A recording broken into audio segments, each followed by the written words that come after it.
नहीं सर। नहीं सर, अशोक हो सर गया स्टार्ट। डन ना? हाँ।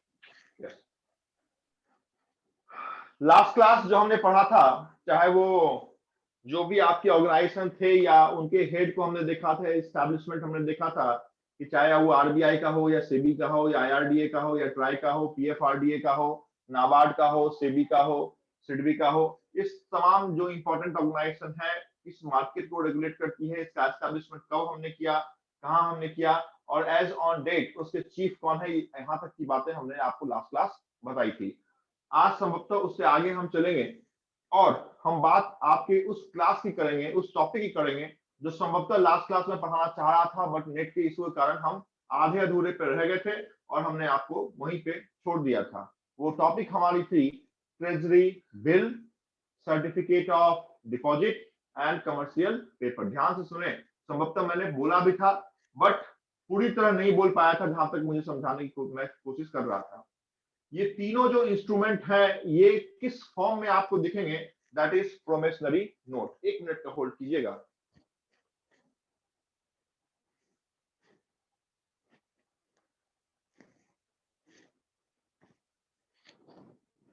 तीनों इंस्ट्रूमेंट, ट्रेजरी बिल हो या फिर सर्टिफिकेट ऑफ डिपॉजिट हो या फिर कमर्शियल पेपर हो, ये तीनों जिस फॉर्म में आपको मिलते हैं, the form is called promissory note. कुछ जो नए बच्चे आज के क्लास में जुड़े हैं या लास्ट के क्लास में जुड़े थे, उनको ये नहीं मालूम होगा कि सर प्रोमिसनरी नोट क्या होता है या बिल्स ऑफ एक्सचेंज क्या है। तो मैं सिर्फ इस क्लास के लिए मैं उनसे रिक्वेस्ट करूंगा कि आप अपने दोनों में से जो भी वीडियो आपके पास अवेलेबल है, आप वहां पे यूट्यूब पे जाके देख सकते हैं कि व्हाट इज प्रोमिसनरी नोट या फिर what is bills of exchange, क्योंकि फिर से रिपीट करना मैं नहीं चाहूंगा। मैंने क्या बोला? मैंने बोला treasury bill, commercial paper and certificate of deposit. सिर्फ ध्यान से सुने, ये तीनों जिस फॉर्म में आपके मार्केट में अवेलेबल है वो है प्रोमिसनरी नोट। दूसरी बात, इस तीनों पे कोई भी इंटरेस्ट हमें नहीं मिलता है। जैसे एफडी हम करते हैं तो एफडी पे वो बैंक जो है वो लिख के देती है कि I will pay you 5.5% rate of interest या फिर एज पर टेन्योर, वो इंटरेस्ट आपको लिख के मिलता है। बट ये तीनों ऐसे इन्वेस्टमेंट आपके मनी मार्केट के हैं। मनी मार्केट बेसिकली उस मार्केट को हम बोलते हैं जिसमें पैसों की हम डीलिंग करते हैं। बैंक और फाइनेंस से जुड़ी हुई सारी बात मनी मार्केट के अंदर आएगी। स्टॉक एक्सचेंज के साथ जुड़ी हुई सारी बात कैपिटल मार्केट के अंतर्गत हमारे पास आएगी। तो मैंने क्या बोला? मैंने बोला कि इन्वेस्टमेंट, मनी मार्केट में इन्वेस्टमेंट, इन्वेस्टमेंट का मतलब है कि आप पैसा लगाते हैं और उसके एवज में आप रिटर्न चाहते हैं। जैसे एफडी भी आप करते हैं तो एफडी आप इस कारण से करते हैं कि मुझे 1 साल या फिर आफ्टर मैच्योरिटी पीरियड आपको उस पर रिटर्न मिले, that is called ROI, return on interest. यही बात आपके एफडी से ज्यादा हम रिटर्न चाहते हैं या फिर थोड़ा सा और एग्रेसिव हम होते हैं तो हम कहते हैं हम और कहीं पैसे लगा सकते हैं क्या। तो ये जो तीन नाम मैं बता रहा हूं ये तीनों नाम मनी मार्केट का ही है, जिसमें एक का नाम हमने ट्रेजरी बिल के रूप में बोला है, दूसरे का नाम हमने सर्टिफिकेट ऑफ डिपॉजिट के रूप में बोला है और तीसरे का नाम हमने कमर्शियल पेपर के रूप में बोला है। इस तीनों में कोई भी इंटरेस्ट हमें नहीं मिलता है। अब कहेंगे सर इंटरेस्ट नहीं मिलता है तो हम लगाएंगे क्यों? अगर 1 लाख रुपया मैं इन्वेस्ट कर रहा हूं तो मैं तो यही सोच के इन्वेस्ट करूंगा कि 1 साल के बाद, 6 महीने के बाद जब भी ये मेच्योर हो जाएगा तो मुझे 1 लाख प्लस उसके ऊपर कुछ मिलना चाहिए। तो जनरल जो मेंटेलिटी है वो यही है। बट एक लाइन में बोला there is no rate of interest on these investment under money market. जिस फॉर्म में ये आपको डॉक्यूमेंट मिलेगा, ये आपको सर्टिफिकेट मिलेगा, वो फॉर्म आपका प्रोमिसनरी नोट का होगा और हमेशा डिस्काउंटेड फॉर्म होगा। What is the meaning of discounted? Discounted का मीनिंग ये है कि 1 लाख का अगर आपने सर्टिफिकेट परचेज किया है तो जिस दिन आप परचेज करेंगे मे बी पॉसिबल कि आपको 98,000 पे मिले, 92,000 पे मिले, और जब उसकी मेच्योरिटी हो जाए और जब उसको आप सेल करेंगे तो आपको 1 लाख मिलेगा। दिस इज कॉल्ड डिस्काउंटेड, कि आपको डिस्काउंटेड में दे दिया गया है और जब आप बेच रहे हैं तो आपको वो पैसा मिल रहा है। इसमें आपका भी फायदा, जिसने आपको दिया उसको भी पैसे की जरूरत थी तो आपने दे के उसको परचेज कर लिया। आपका बेनिफिट ये कि जिस समय आपने सेल किया 92 में परचेज किया था, 1 लाख आपको मिल गया, तो ये जो 8000 है ये आपका बेनिफिट हो गया। लेकिन ये बेनिफिट आपको इंटरेस्ट के रूप में नहीं मिला है, ये आपको डिस्काउंट के रूप में आपको मिला था। तो अभी तक दो ही बात हमने सीखा है। पहली बात ये सीखा है कि ये तीनों हमें क्या मिलेगा, तो प्रोमिसनरी नोट के रूप में मिलेगा, और दूसरा ये तीनों पे कोई भी इंटरेस्ट नहीं मिलेगा, हमें डिस्काउंटेड फॉर्म में मिलेगा। अभी बात आती है कि आखिर ये तीन है क्या, दादा कौन इशू करेगा, कौन परचेज करेगा। तो आप जाने, आपके बोर्ड पे तीन बातें मैं लिखता हूं, एक गवर्नमेंट, दूसरा बैंक या फिर कोई भी फाइनेंशियल इंस्टीट्यूशन, और जो तीसरा है वो है कंपनी। इन तीनों को पैसे की जरूरत होती है। गवर्नमेंट चूंकि पैसा छापती ही है, आप कहेंगे सर आरबीआई तो पैसा प्रिंट ही करती है, तो क्यों नहीं पूरे के पूरे पैसा प्रिंट कर दिया जाए, जितना गवर्नमेंट को चाहिए गवर्नमेंट को हमें भी मिल जाए। बट ऐसा हो नहीं सकता। अगर ऐसा होगा तो इंडियन इकोनॉमी चलेगी नहीं, आप ना पढ़ेंगे, ना मैं पढ़ाऊंगा, ना ऑटो वाला ऑटो चलाएगा, है ना, इकोनॉमी बिल्कुल ठप सी हो जाएगी। सो economic gap is very very important, और इसी इकोनॉमिक गैप को मेंटेन करने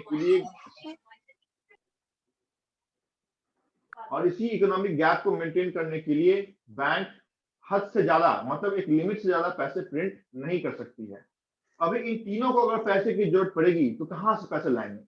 जैसे मुझे अगर पैसे की जरूरत है, मुझे अगर एक फ्लैट परचेज करना है, तो मैं क्या करूंगा, मैं ये सोचूंगा कि मेरी सैलरी का जो बचा हुआ पैसा वो कितना है। तो पता चला कि 2 लाख रुपया मेरी सेविंग है। उसके बाद मैं ये देखूंगा कि चलो मेरी सैलरी को देख के क्या मुझे बैंक 50 लाख का मुझे लोन फाइनेंस कर सकती है क्या, तो यस कर सकती है। तो ये 50 लाख का बैंक फाइनेंस प्लस मेरा जो इन्वेस्टमेंट, मेरा जो सेविंग है, उसको लगा के मैं एक फ्लैट परचेज कर सकता हूँ। लेकिन जब गवर्नमेंट को जरूरत पड़ती है तो गवर्नमेंट क्या करती है, अगर बैंक को जरूरत पड़ती है तो बैंक क्या करती है, एक बड़ी कंपनी को जरूरत पड़ती है तो बड़ी कंपनी क्या करती है। ये तीन नाम मैंने आपके साथ बताए हैं, वो यही तीन नाम है जिसमें अगर गवर्नमेंट को पैसे की जरूरत पड़ेगी तो गवर्नमेंट जिस मनी मार्केट के इंस्ट्रूमेंट को बाजार में उतार सकती है वो है ट्रेजरी बिल। बैंक को अगर पैसे की जरूरत पड़ेगी तो बैंक जिस चीज को बाजार में उतार सकती है that is called certificate of deposit, और कंपनी जिस टर्म के आधार पर मार्केट से पैसा उगा सकती है that is called commercial paper. पहली बात तो यही पे खत्म हो जाती है क्लर्कियल एग्जाम तक। प्रोफेशनल ऑफिसर की बात मैं नहीं कर रहा हूं, आरबीआई ग्रेड बी की बात नहीं कर रहा हूं मैं।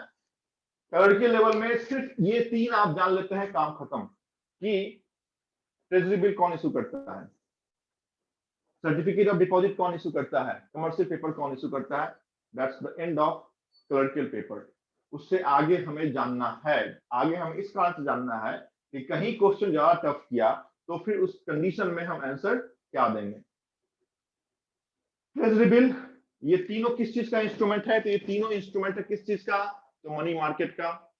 मनी मार्केट के अंदर गवर्नमेंट भी है, बैंक भी है, एक कंपनी भी है। गवर्नमेंट किसको इशू करेगी, ट्रेजरी बिल को, सर्टिफिकेट ऑफ डिपॉजिट बैंक को, और कंपनी कमर्शियल पेपर को। बैंक क्या इशू करेगी, तो सर्टिफिकेट ऑफ डिपॉजिट। तो आप ऐसे याद रखेंगे, अदरवाइज आज याद रहेगा, कल याद रहेगा, लेकिन 4 महीने के बाद आपको याद नहीं रहेगा। आप ऐसे याद रखें कि आपका जो बैंक में डिपॉजिट है तो वो जो टर्म होगा वो आपका बैंक इशू करेगा। नहीं तो जनरली क्या होगा, सर्टिफिकेट ऑफ डिपॉजिट लगेगा, बैंक इशू करेगी या फिर कंपनी इशू करेगी। तो certificate, this is not compact, this computer में हम नहीं है, हम चूंकि जनरल अवेयरनेस में है, इस कारण से this is certificate of deposit. इन तीनों की जो मैच्योरिटी पीरियड होगी, मनी मार्केट हम उस मार्केट को कहते हैं जिसकी मैच्योरिटी पीरियड 1 ईयर हो। इन तीनों की जो मैच्योरिटी पीरियड है वो मैक्सिमम 1 ईयर है, 1 साल में ये तीनों मैच्योर्ड हो जाएगा। The minimum maturity period of treasury bill is 91 days. There are 3 maturity period of treasury bill. One is 91 days, second is the double of 91, and third is the double one of 182, that is 364 days. तो आपसे पूछा जाता है कि minimum maturity period of treasury bill, answer is 91 days। पूछा जाएगा maximum maturity period of treasury bill, ये question तो एक तो पूछा नहीं जाएगा क्योंकि मनी मार्केट ही कहता है कि 1 साल में हम मैच्योर हो जाएंगे, जिसमें तीनों की मैक्सिमम मैच्योरिटी पीरियड कितनी है, तो 1 साल है। बट यहाँ पे आप अगर देखें तो ट्रेजरी बिल ये कहता है कि या तो हम 91 डेज में मैच्योर हो जाएंगे।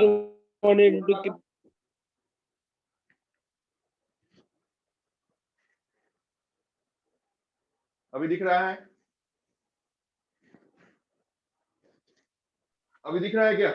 हाँ सर, हाँ दिख रहा है अभी sir. Yes yes. Treasury bill ये कहता है हाँ सर, दिख रहा है। Yes okay. ट्रेजरी बिल ये कहता है कि हम तो 91 डेज में मैच्योर हो जाएंगे।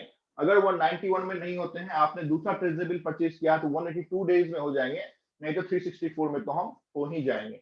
तो basically there are 3 maturity days of treasury bill. The maximum is 364, that is 1 year, and this higher maximum maturity period of commercial paper and certificate of deposit is same, that is 1 year.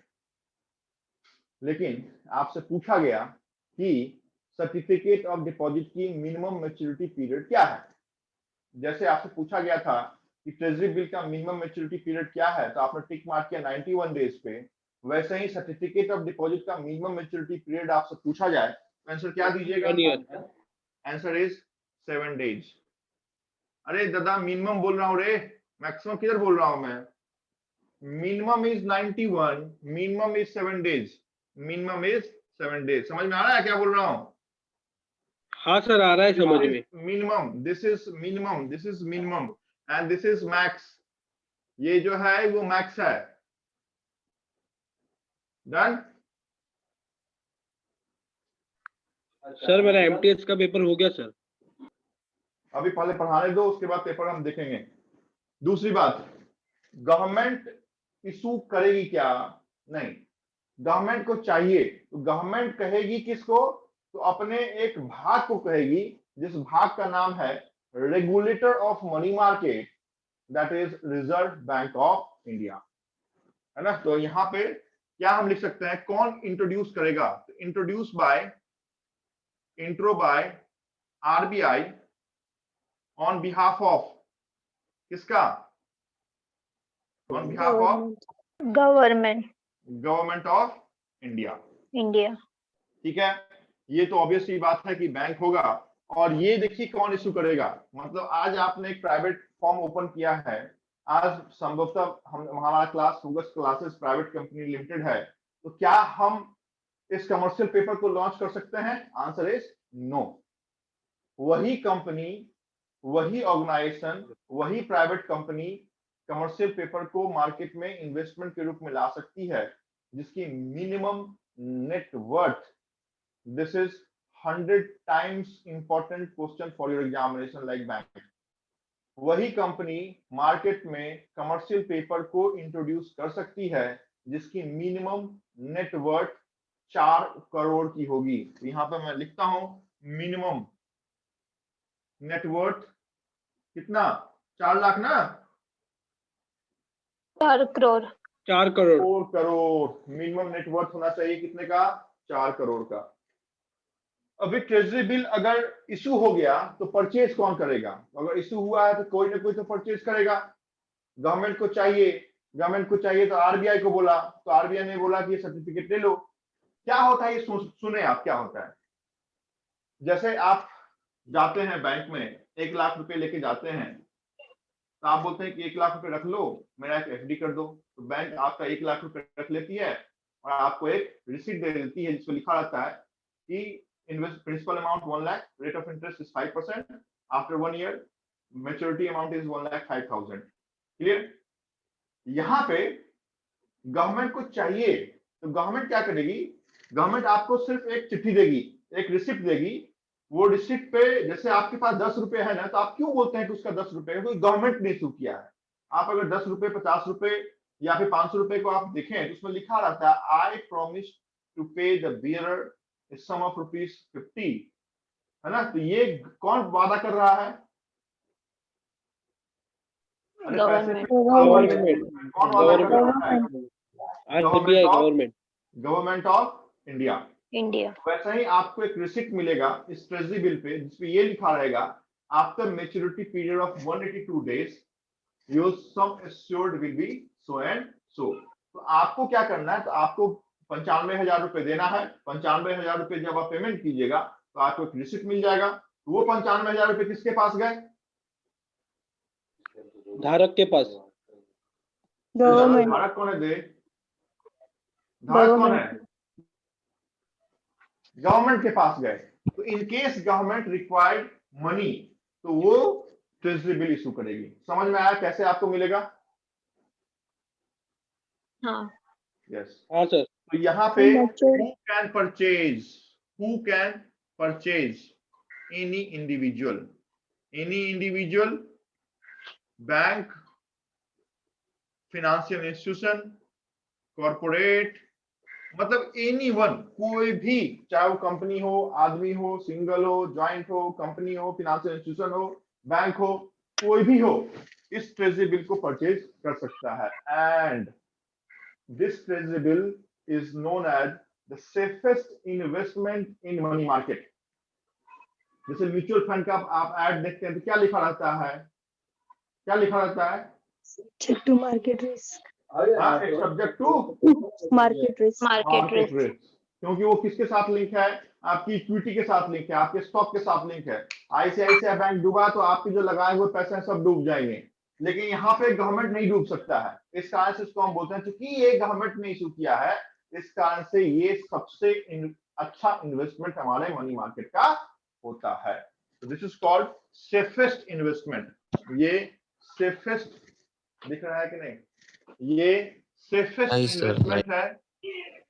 Sir अभी भी नहीं दिख रहा है। चलो नहीं यहाँ दिख लिख रहा है देता हूँ, चलो कोई बात नहीं, यहाँ लिख देता हूँ। सेफेस्ट इन्वेस्टमेंट इन किधर? मनी मार्केट या capital market? Money market. Safest investment in money market. Clear? अभी मनी मार्केट या कैपिटल मार्केट समझ में आ रहा है क्या बोल रहा हूं मैं? जिनकी पहली या दूसरी क्लास है, मनी और कैपिटल समझ में आ रहा है? हाँ यस। मनी का मतलब है बैंक, एक मिनट।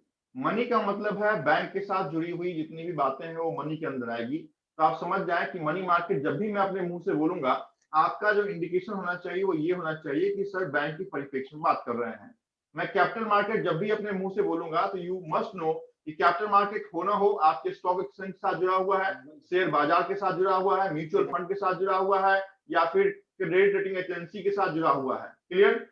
जिनकी पहली या दूसरी क्लास है, जो लगातार क्लास में पढ़ते आ रहे हैं, उनको ये भली भांति मालूम होगा कि what is money market and what capital market. यहां तक कोई दिक्कत? नहीं sir. No sir, no. Amount क्या है सर? Minimum maximum amount? यहां तक कोई दिक्कत? No sir. नहीं। अभी आप जाने कि आपको अगर ट्रेजरी बिल, ये जो पावती है, ये अगर रिसीट चाहिए तो कितना पैसा लगाना पड़ेगा? क्योंकि इन्वेस्टमेंट हम तभी करते हैं जब हमें रिटर्न चाहिए। Minimum investment in treasury bill is always and always in the multiple of 25,000। मतलब if I have a sum of rupees 30,000, can I purchase treasury bill? Yes। Yes, I can purchase treasury bill, but the piece of paper, the piece of receipt which I will receive, that is one, and 5,000 will be safe in my saving account. लेकिन मेरे पास अगर 52,000 रुपए है तो मैं बोल सकता हूँ क्या कि 52,000 का ट्रेजरी बिल मुझे दे दो? हाँ मतलब नहीं बोल सकता हूँ। हमेशा जब भी ट्रेजरी बिल आप परचेज करेंगे, चाहे तो 25,000 करें या फिर मल्टीपल ऑफ 25,000 का ही आप कर सकते हैं। तो यहाँ पे आप मिनिमम अमाउंट आप लिखेंगे, वो क्या लिखेंगे? तो 25,000 एंड मल्टीपल, यहाँ पर लिखिए 25,000 एंड मल्टीपल। और सबसे इंपॉर्टेंट, इस तीनों के आगे में आप लिखेंगे इन द फॉर्म ऑफ, ये सबसे इंपॉर्टेंट लाइन है, जनरली यही पूछा जाता है, इन द फॉर्म ऑफ क्या? Promissory note. Promissory note. Promissory note. Promissory note जिनकी पहली क्लास है, जिनको नहीं मालूम है व्हाट इज प्रोमिसनरी नोट, मैं बता दूं, प्रोमिसनरी नोट कुछ भी नहीं है, नाम से घबराए मत। इसमें ये होता है कि एक धारक दूसरे धारक को पैसे देने का वादा करता है, दैट्स इट। प्रोमिसनरी मतलब प्रॉमिस उसमें इन्वॉल्व होगा। वन पर्सन प्रोमिसेस टू पे a sum of rupees to other person on a prefix date, this is promissory note, and in discounted form। ये दो बात आप सब में लिखें, फिर हम सर्टिफिकेट ऑफ डिपॉजिट पे आएंगे, फिर हम कमर्शियल पेपर पे आएंगे। अभी हम सिर्फ ट्रेजरी बिल पे हैं। आप ये लिखें, ऐसे क्रमबद्ध तरीके से लिखें कि treasury bill can be issue bye, ऐसा लिखें आप। ट्रेजरी बिल कौन इशू कर सकता है? बैंक इशू कर सकती है क्या? आंसर हाँ या ना में दीजिए। No sir. Can No, bank sir. issue treasury bill? No. No. Answer is no. Only Government. RBI can issue treasury bill on behalf of, Government. yes. तो लिखे हैं ट्रेजरी, आप हेडिंग लिखे हैं ट्रेजरी बिल। मैं लिखाता हूँ 1 by 1 करके, आप 1 by 1 करके लिखिए, क्योंकि बोर्ड पे थोड़ा ज्यादा कॉम्प्लिकेशन हो गया है। इसका आंसर आप भी सही तरीके से लिख नहीं सकते हैं। आप लिखें ट्रेजरी बिल में, treasury bill can be issue, treasury bill can be issued by RBI, treasury bill can be issued by RBI on behalf of Government of India.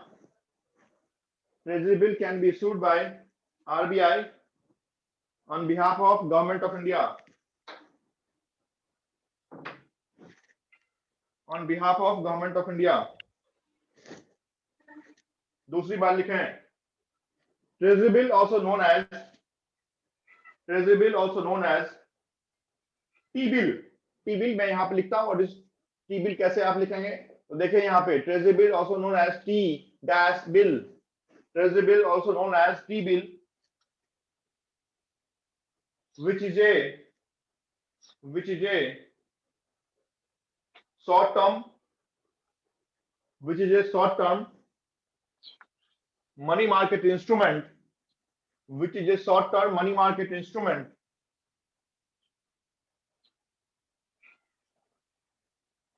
always issued in discounted form, always issued in discounted form.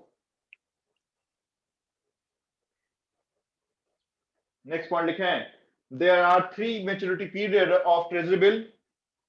There are 3 maturity period of treasury bill. कितना कितना? 91 days. 91, 182 and 364 days. There are 3 maturity period of treasury bill, 91, 82 and 364 days.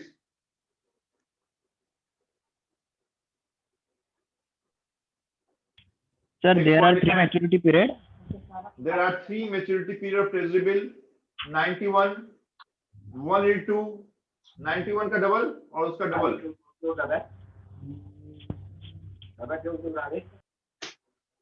ठीक है? Minimum investment in treasury bill, minimum investment in treasury bill 25,000 and multiple. Minimum investment in treasury bill 25,000 and multiple.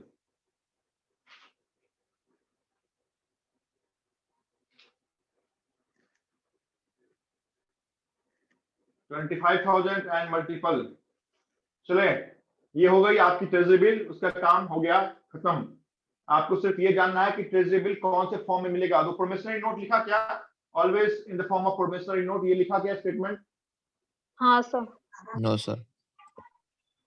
No लिखा क्या?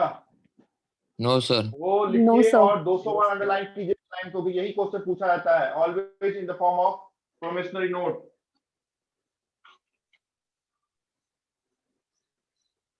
Always in the form of promissory note.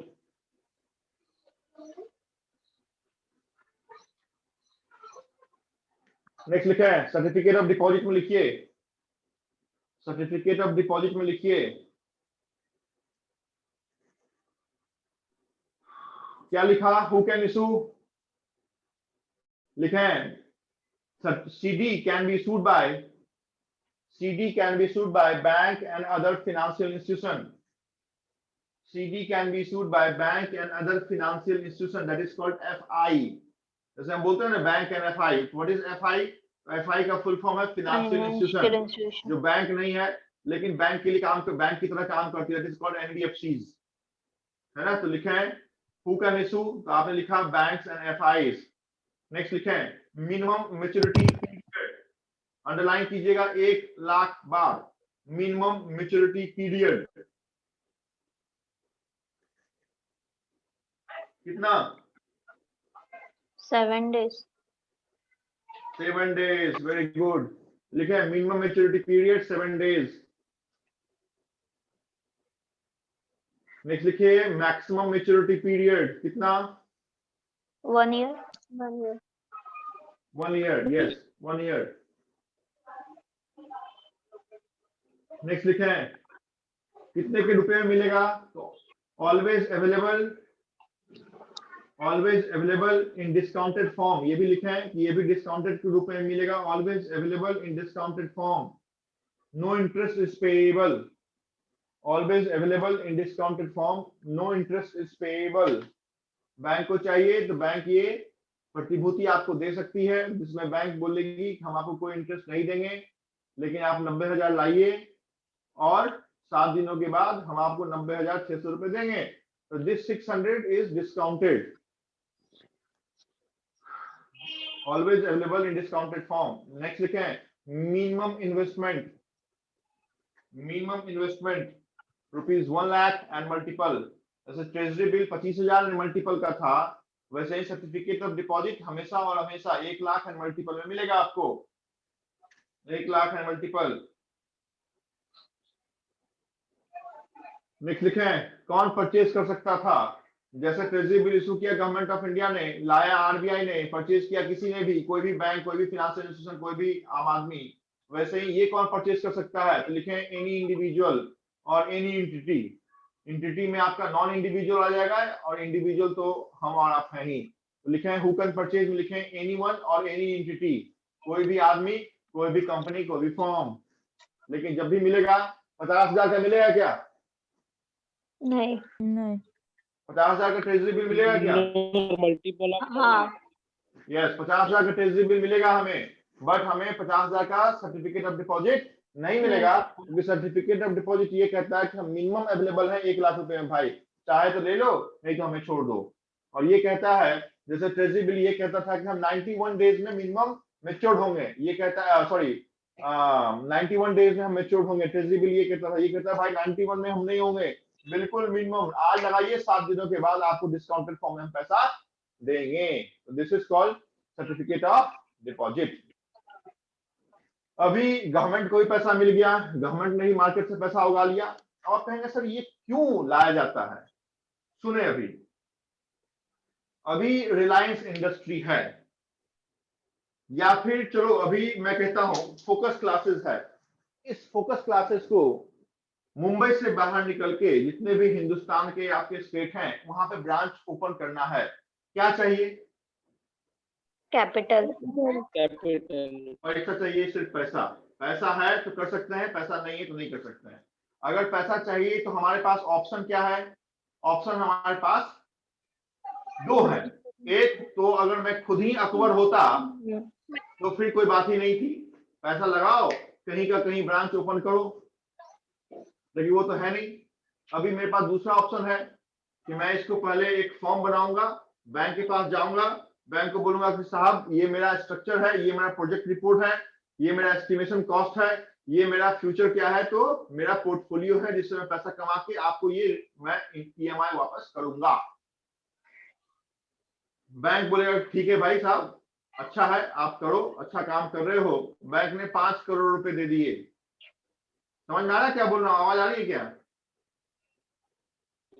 हाँ sir. Bank ने हमें 5 करोड़ रुपए दे दिए। हमने इसकी ब्रांच पुणे में भी खोल दी, नागपुर में भी खोल दी, हमने इसकी ब्रांच यूपी लखनऊ में भी खोल दी, बिहार में भी हमने इसका ब्रांच खोल दिया, और आ गया कोरोना बाबा। क्या होगा?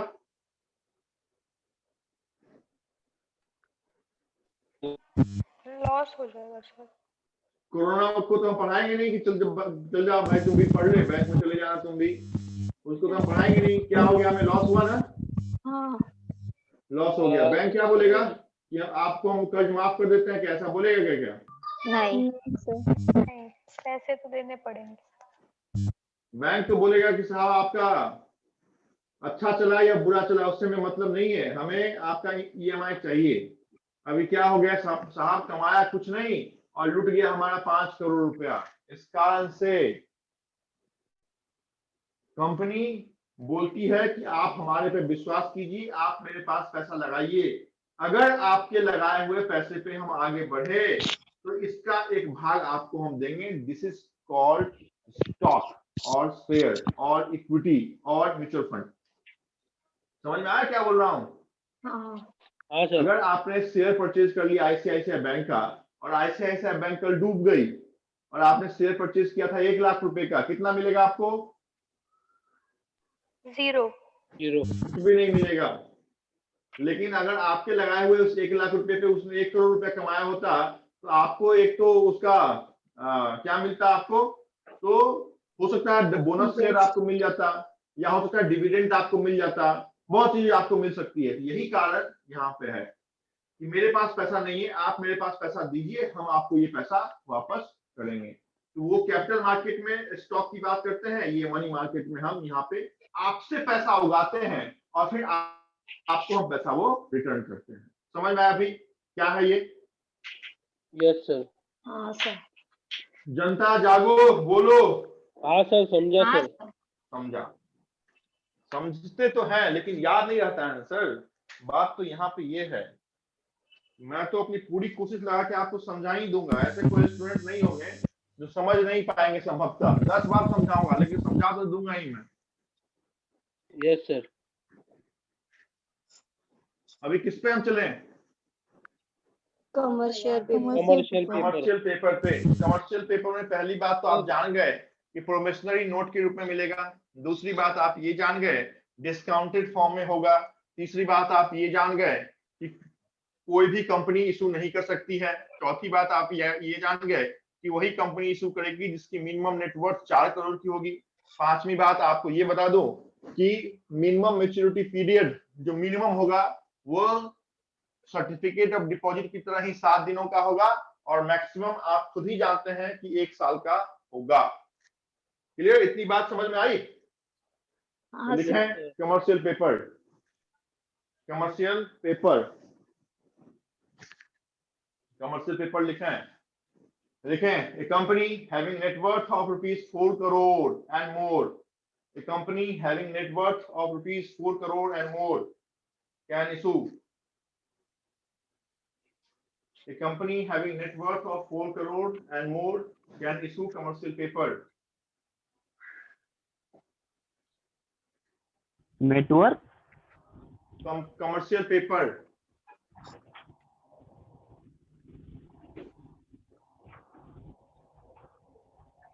Sir commercial paper demat form में भी होता है ना सर?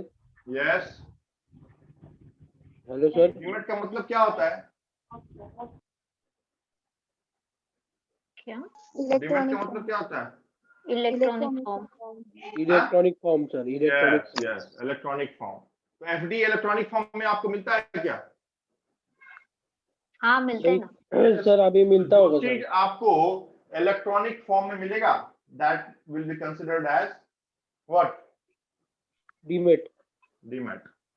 बट डीमेट एक्चुअली हम किसको बोलते हैं? तो हम बोलते हैं शेयर में ट्रेड करने के लिए। जनरली जो ओल्ड वर्जन था हमारा उसके लिए हम डीमेट। डीमेट का फुल फॉर्म है डीमेटलाइज्ड।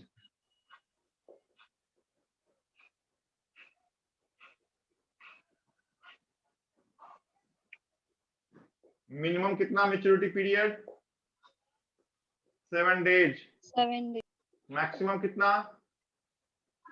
1 year, कितना? 1 year। 1 ईयर। इन्वेस्टमेंट अमाउंट 25,000 देखा था आपने ट्रेजरी बिल का। 1 लाख देखा आपने किसका? तो कमर्शियल पेपर का। 4 करोड़ वाली कंपनी को ना 25,000 से कुछ होगा ना 1 लाख से कुछ होगा। वो बोलती है कि मिनिमम इन्वेस्टमेंट हमारे पास करना है तो 5 लाख करना पड़ेगा। कौन इशू कर सकता है? Who can issue? तो लिखें company having net worth of 4 crore and above. In promissory note, discounted form, 7 to 1 year maturity, 5 lakh and multiple minimum investment.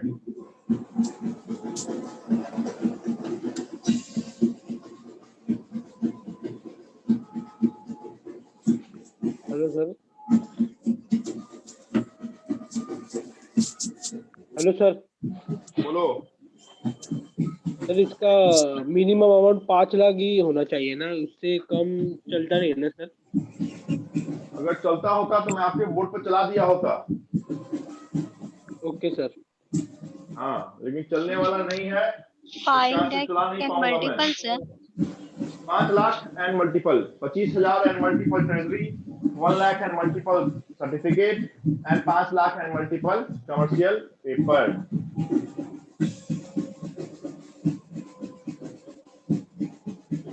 Done?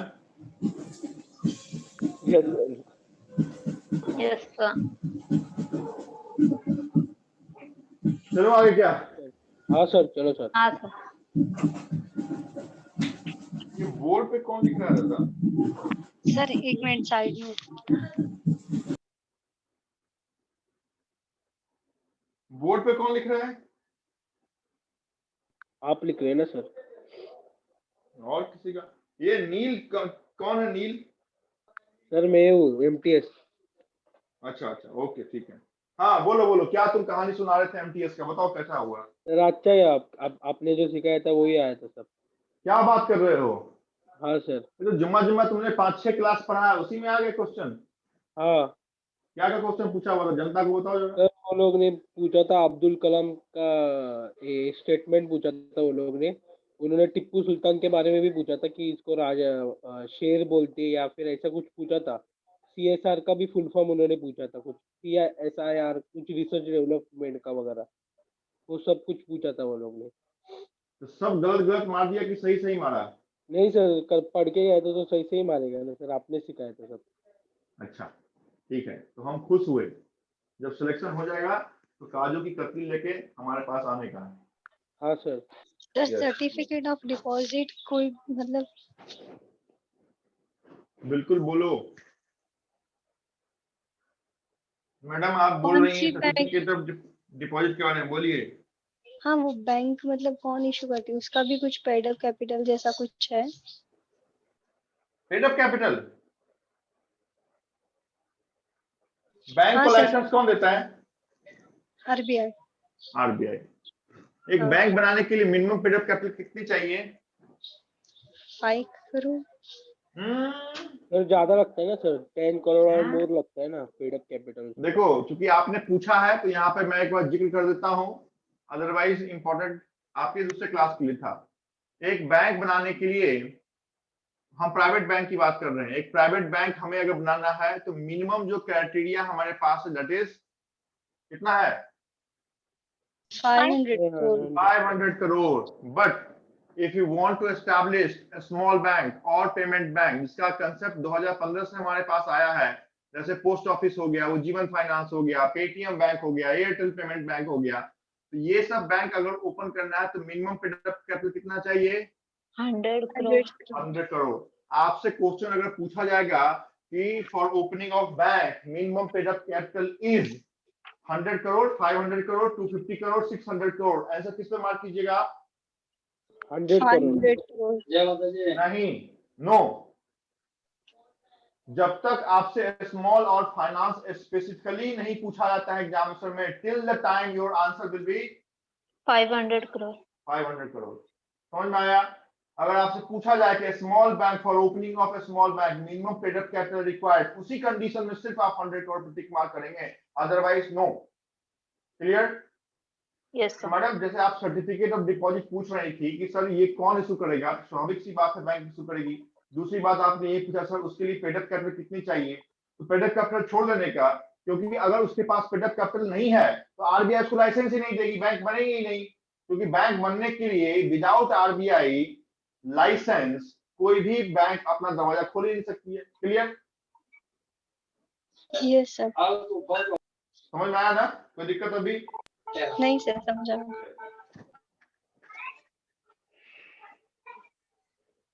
चलिए अभी हम दूसरे टॉपिक को आपके साथ खत्म करेंगे, लेकिन उससे पहले कुछ लोगों के मन में कुछ क्वेश्चन है, उसका आंसर देना मैं पहला चाहता हूं। तो अभी मेरे पास 2 मिनट का समय है, आप में से जिनके पास भी जो भी क्वेश्चन है स्टडी से रिलेटेड, पर्सनल कोई इशू, वो मेरे साथ आप डिस्कस कर सकते हैं इस 2 मिनट के अंदर। पूछिए, बेहिचक पूछिए। आप कोई नहीं। सर आपने बोला था ना वो मॉक टेस्ट के लिए, हाँ मॉक टेस्ट के लिए कोई बुक बोला था ना आपने? हाँ हाँ, आप एसएससी की क्लास में थी ना? हाँ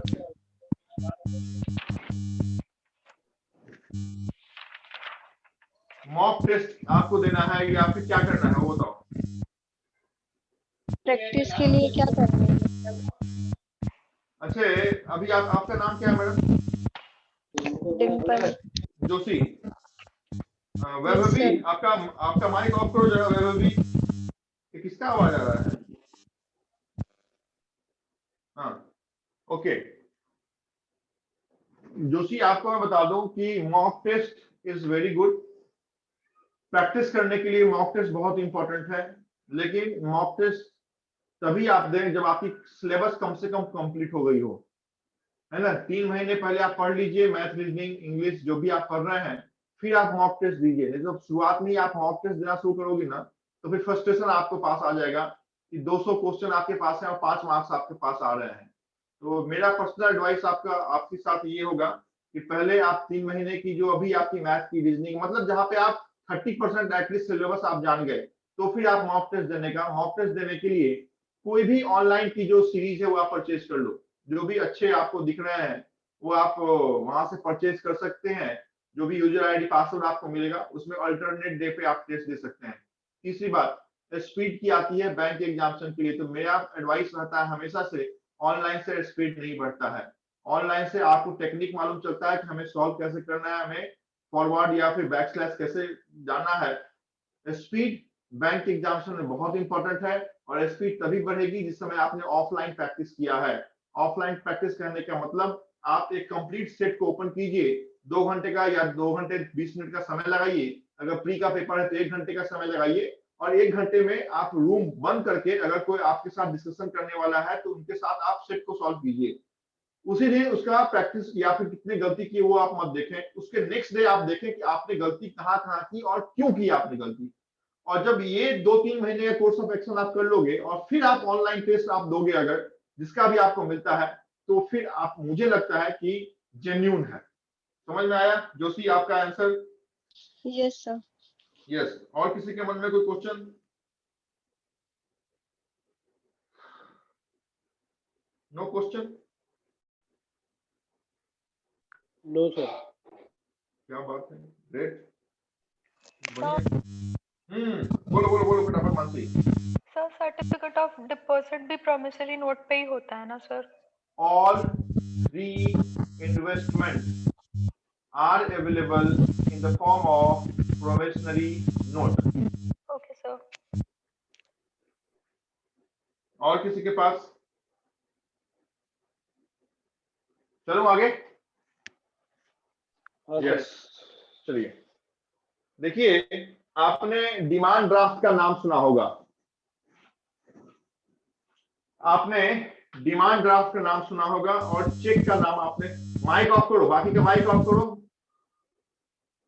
आपने डिमांड ड्राफ्ट और चेक का नाम सुना होगा। चेक के बारे में सारी बात मैंने आपके साथ की है कि बियरर चेक क्या है, पोस्ट डेटेड चेक क्या है, ऑर्डर चेक क्या है ना, सीटीएस चेक क्या है, बाउंस ऑफ चेक क्या है, आपकी निगोशिएबल इंस्ट्रूमेंट की सेक्शन नंबर 18 से लेकर 138 तक की बात मैंने आपके साथ अभी तक की है। आज हम सिर्फ डिफरेंस को देखेंगे कि what is difference between cheque and demand draft. Demand draft सुना है ना सबने? हाँ हाँ सर। कि मुझे Yes, अगर sir. हाँ, मुझे माइक ऑफ कर लो जरा, माइक ऑफ कर लो, किसी का हेडफोन के कारण बहुत ज्यादा इको आ रहा है ना। तो जैसे डिमांड ड्राफ्ट आपने सुना है कि मैं अगर किसी कॉलेज में पढ़ रहा हूँ तो कॉलेज वाले बोलते हैं कि मुझे आपकी जो फी है वो डिमांड ड्राफ्ट के फॉर्म में चाहिए। तो यहाँ पे बेसिकली हम आपके चेक और डिमांड ड्राफ्ट का डिफरेंस देखने जा रहे हैं। What is difference between cheque and demand draft. सुने, पहले सुन लीजिए, समझ लीजिए, फिर आप लिखेंगे। 2 टाइप के इंस्ट्रूमेंट होते हैं, एक को हम बोलते हैं प्रीपेड इंस्ट्रूमेंट और दूसरे को हम बोलते हैं पोस्टपेड इंस्ट्रूमेंट। हम जिस समय एटीएम पढ़ रहे थे उस समय हमने पोस्टपेड और प्रीपेड कार्ड की बात की थी, वहां पे कार्ड। तो अभी हम ना क्रेडिट कार्ड पे हैं और ना डेबिट कार्ड पे हैं, हम इंस्ट्रूमेंट पे हैं, क्योंकि निगोशिएबल इंस्ट्रूमेंट का हमारा क्लास चल रहा है। तो एक को हमने बोला प्रीपेड और दूसरे को हमने बोला पोस्टपेड। प्रीपेड का मतलब है कि साहब पहले हमारे पास पैसा दो, फिर हम आपका काम करेंगे। जो आपके मोबाइल में 10 रुपए का आप चार्ज कराते हैं, 7 रुपए आपको आता है, फिर आप बात करते हैं, दैट कम्स अंडर प्रीपेड। लेकिन मैंने 500 रुपए का बात कर लिया और फिर मेरा 1 महीने के बाद बिल जनरेट हुआ और फिर मैंने उसका पेमेंट किया, दैट इज कॉल्ड पोस्टपेड। तो प्रीपेड और पोस्टपेड में किसी को दिक्कत नहीं है, समझ में आ रहा है प्रीपेड क्या होता है, पोस्टपेड क्या होता है? Yes sir. यस। अभी आप जाने, दिमाग लगाएं और एक मतलब 10 सेकंड में आप सोच के बताएं कि which of these two instruments are prepaid और पोस्टपेड। चेक प्रीपेड है या डिमांड ड्राफ्ट प्रीपेड है? ये दिमाग लगा के बोलो। ऐसा नहीं कि आधे बोलो कि सर ये प्रीपेड होगा, आधे बोलो ये पोस्टपेड होगा। आप डिसाइड कर लो सर क्या है, चेक प्रीपेड है या डिमांड ड्राफ्ट प्रीपेड है। तब तक मैं जरा बोलो बोलो बोलो, आंसर गलत हो सही हो लेकिन सोच के बोलो। डिमांड ड्राफ्ट प्रीपेड है। डिमांड ड्राफ्ट प्रीपेड है, शाबाश। अभी देखो दूसरा आवाज आएगा, सर चेक प्रीपेड है, बोलो। हाँ सर, डिमांड ड्राफ्ट प्रीपेड है। ओके, तो यहां पे मैं लिख रहा हूं प्रीपेड इंस्ट्रूमेंट और यहां पे क्या लिख रहा हूं, पोस्टपेड इंस्ट्रूमेंट। ये INS इंस्ट्रूमेंट है, prepaid and postpaid instrument. Prepaid का मतलब होता है कि पहले पैसा दो। तो पहले पैसा चेक में देना पड़ता है या DD में देना पड़ता है? पहले पैसा किस में देना पड़ता है? चेक। पहले पैसा चेक में देना पड़ता है। Very good. डिमांड मैं तो ड्राफ्ट। नहीं देखा,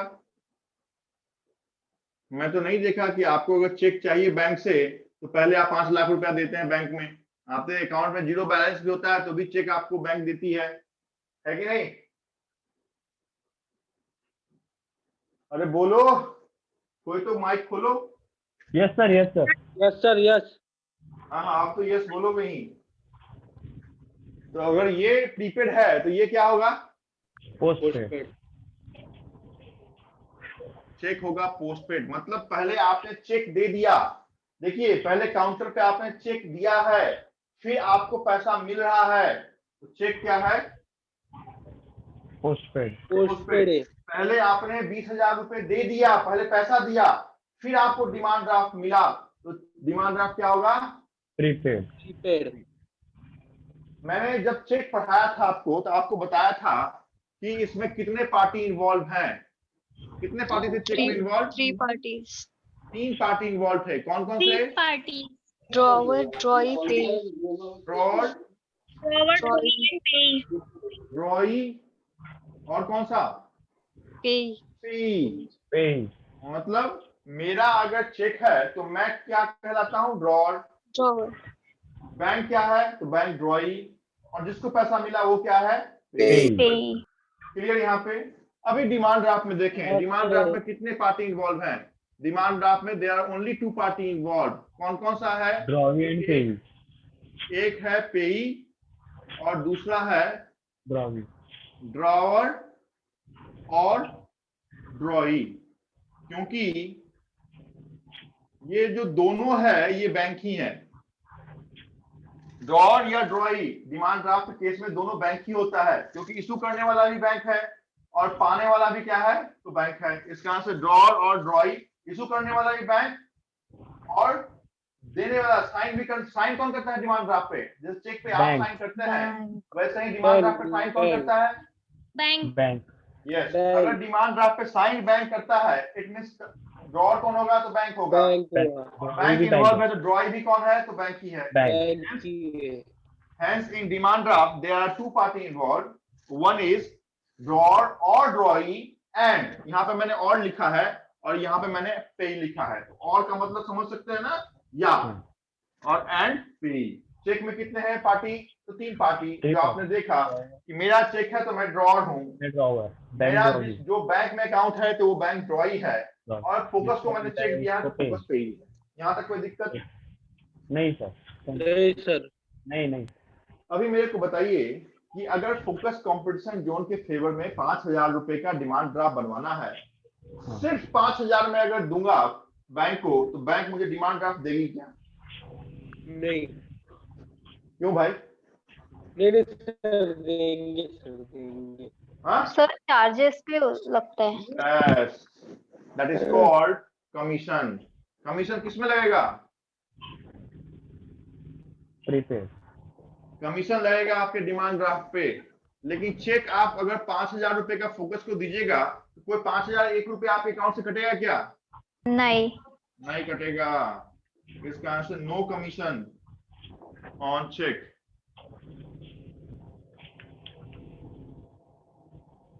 ठीक है,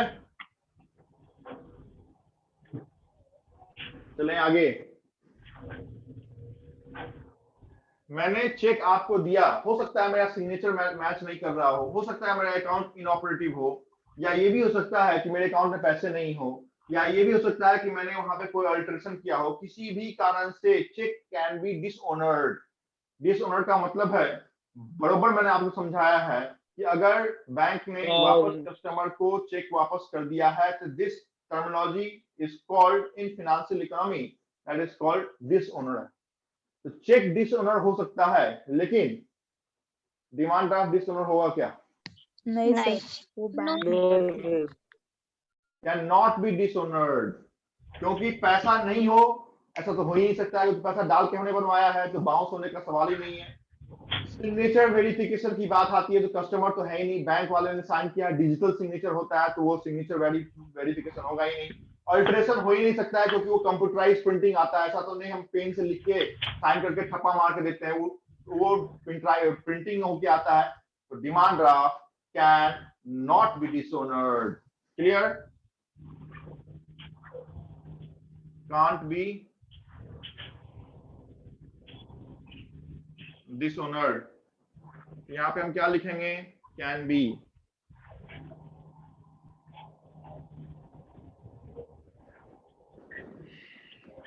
ठीक है, यहां तक ठीक है आप? Yes sir. हाँ सर। मुझे ये बताइए कि मेरा बैंक में अकाउंट नहीं है, मुझे चेकबुक चाहिए, मिलेगा क्या? नहीं। नहीं सर, बैंक में अकाउंट चाहिए ना सर। मुझे ये बताइए, मेरा बैंक में अकाउंट नहीं है, मैं कैश ले जाके 5,000 रुपए का किसी बैंक से फोकस के नाम से डीडी बनवाना चाहता हूँ, मिलेगा क्या? यस मिल सकता है सर। हो सकता है यस। सर। डिमांड ड्राफ्ट में for non account holder up to, यहाँ पे लिमिट लगा हुआ है, ऐसा नहीं कि 1 लाख रुपए आप लेके जाएंगे तो भी आपको मिल जाएगा, लेकिन जनरल जो है वो आपको नॉन अकाउंट होल्डर के लिए भी है। बट यहाँ पे अकाउंट इज कंपल्सरी। अकाउंट नहीं है तो चेक कहां से मिलेगा भाई साहब? मिलेगा ही नहीं। Yes sir. है कि नहीं? सर अभी मेरे को ये बताइए कि एक बार चेक इशू हो गया, कितने दिन तक वो वैलिड है? How many days? 3 months. 3 month? 90 days. 90 days? 2 months. 2 month? मुझे यही आंसर चाहिए था एक्चुअली। दादा कौन से, कहां से, ऑक्सफोर्ड से पढ़ के आए क्या? नहीं पहली नहीं क्लास से आए?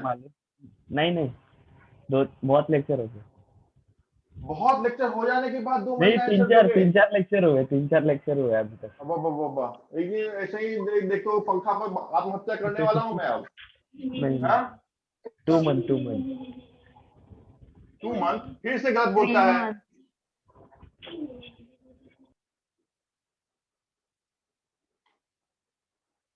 मुंबई आके फांसी लगाना टफ है, इसका इधर ही करूंगा मैं और फिर लिखूंगा both instrument are valid for up to 90 days, that is 3 months.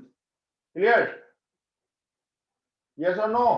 Yes sir, yes sir. बताओ अंदर घुसाओ। 2 मंथ नहीं, 5 महीना नहीं, 4 महीना नहीं सर, 90 दिन 90 दिन 90 दिन, 3 महीना है हमारा। ठीक है, दोनों जो है वो वैलिड है आपकी 90 दिनों तक के लिए। ओके? यस हाँ सर। ये 6 डिफरेंस आपके डिमांड ड्राफ्ट और चेक में है। बाकी की सारी बात मैंने आपके साथ चेक में ऑलरेडी पढ़ा दिया है। इन चीजों को आप पहले लिख लीजिए, फिर आपसे मैं पूछता हूं।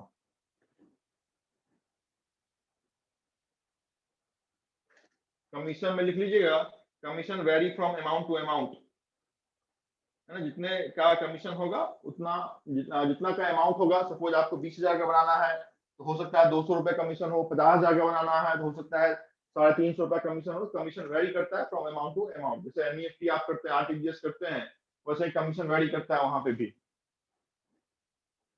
दोनों की वैलिडिटी 90 दिनों तक है।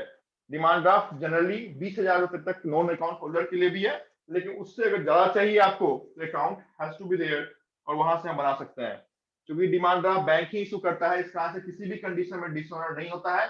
और यही कारण है कि कोई भी जो इंस्टीट्यूशन है वो डिमांड ड्राफ्ट ही मांगती है, चेक नहीं मांगती है। आप बोलेंगे चेक दे देंगे, वो भरोसा नहीं करेगी, कल होके वो डिसऑनर हो गया, उनका ही पैसा कटेगा, आपका ही पैसा कटेगा, है ना। इस कारण से डिमांड ड्राफ्ट वो मांगते हैं।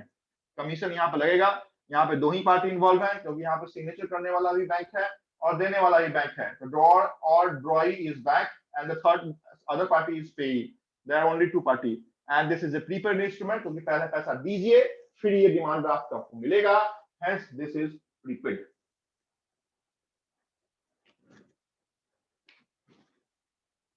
एक और बात यहां पर लिख लीजिएगा, एनआई एक्ट सेक्शन 85A। और यहां पे कौन सा एनआई एक्ट सेक्शन नंबर कौन सा है चेक का भाई? जल्दी, इतना टाइम नहीं लगने का।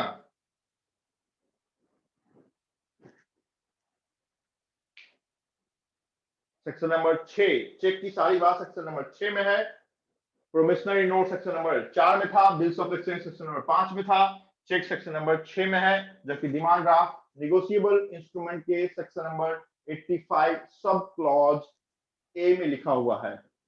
सर फोर्थ क्या है? Can't be dishonour. डिसओनर का मतलब रिजेक्ट नहीं किया जा सकता है, पैसे नहीं है ऐसा हो नहीं सकता है, सिग्नेचर वेरी नहीं किया ऐसा नहीं हो सकता है। बोलिए। डिसऑनर का मतलब बाउंस ना सर? डिसऑनर का मतलब नॉट ओनली बाउंस। आप चेक के क्लास में थे क्या मौजूद? नहीं सर।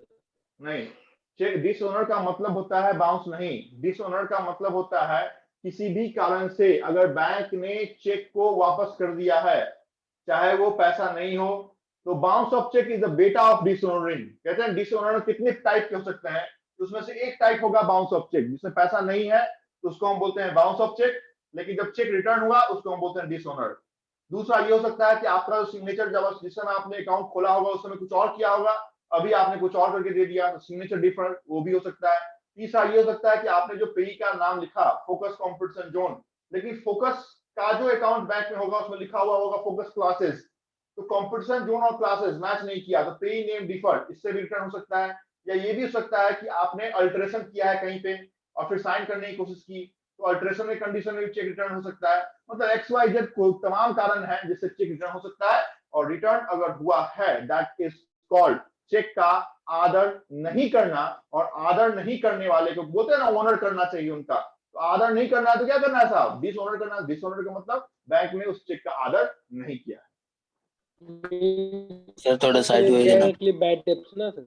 हाँ सर इनडायरेक्टली वो हमारे लिए बैड डेब्ट्स है ना सर? Bad debt? अरे दादा, बैड डेट का मतलब क्या होता है? हाँ सर, बैड डेट का मतलब होता है, एक मिनट, डेट का मतलब क्या होता है वो बोल बताओ। डेट का मतलब होता है उधार, कर्ज, लोन, और वैसा लोन जिसके आने का अंदाजा नहीं होता है उसको हम बोलते हैं बैड डेट। वैसा एनपीए, वैसा लोन जो एनपीए हो गया, एनपीए के भी अलग अलग क्राइटेरिया हैं, स्टैंडर्ड एसेट, सब स्टैंडर्ड एसेट, लॉस एसेट और बैड लोन। उस बैड लोन को आखिरी में हम बोलते हैं जो बैंक की ऑडिट हुई, उस ऑडिट में आ गया कि कस्टमर पैसा नहीं भरने वाला है, सरफासी एक्ट लगा दो, सूट फाइल कर दो, इसको लोक अदालत का नोटिस दे दो, उस कंडीशन में उस लोन को हम बोलते हैं हमारा बैड डेट है। समझ में आया? हाँ सर। अभी इसको बैड डेट्स के साथ जोड़ के मेरा अपमान मत करो दादा। नहीं सर, मतलब समझो अगर डिसऑनर होते हैं वो भी बैंक में ट्रांजेक्शन होएगा ना, तो अगर हम बैड पैसा डेट नहीं का देता तो ये मतलब, भी एक मिनट, irrecoverable बैड डेट का मतलब होता है बैंक के द्वारा दिया गया लोन अगर वापस आने के कंडीशन में नहीं है, उसी को हम सिर्फ बैड डेट बोलेंगे। ये कस्टमर का पैसा है, हम उसको क्यों बोलेंगे बैड डेट? समझ में आया? चेक अगर रिटर्न होता है तो बैड डेट थोड़ी है, कस्टमर का पैसा है, कस्टमर नहीं किया तो उसको वापस हो गया। बैंक का लोन जब डूबता है तो उससे वो बैड डेट कहलाएगा। ओके, हाँ सर।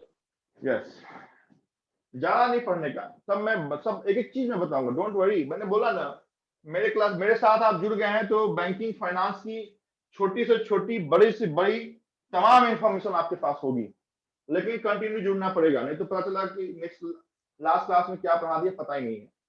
डन? यहाँ पे कोई दिक्कत? यहाँ पे सर वो पोस्टपेड का कौन सा सेक्शन है? पोस्टपेड का सेक्शन नहीं है। पोस्टपेड ये जो है ना, चेक ना, yes yes. Under negotiable instrument section number 6, cheque जो है वो एनआई एक्ट, एनआई को हम बोलते हैं निगोशिएबल इंस्ट्रूमेंट, तो एनआई निगोशिएबल इंस्ट्रूमेंट के सेक्शन नंबर 6 में लिखा गया बातें चेक का है। whereas prepaid instrument like demand draft is described under negotiable instrument section number 85A.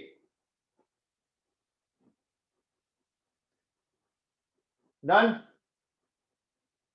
Yes sir. किसी के पास कोई दिक्कत? नहीं सर।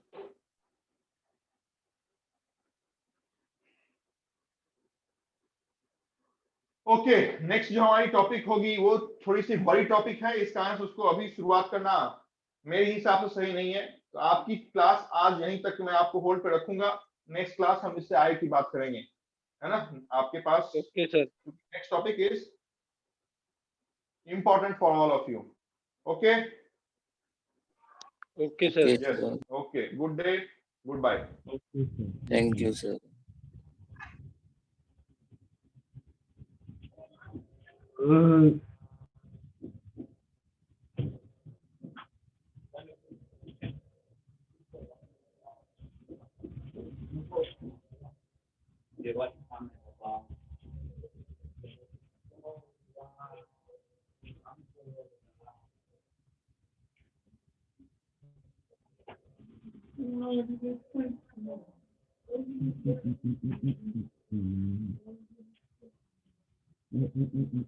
Mm-mm-mm-mm-mm-mm-mm.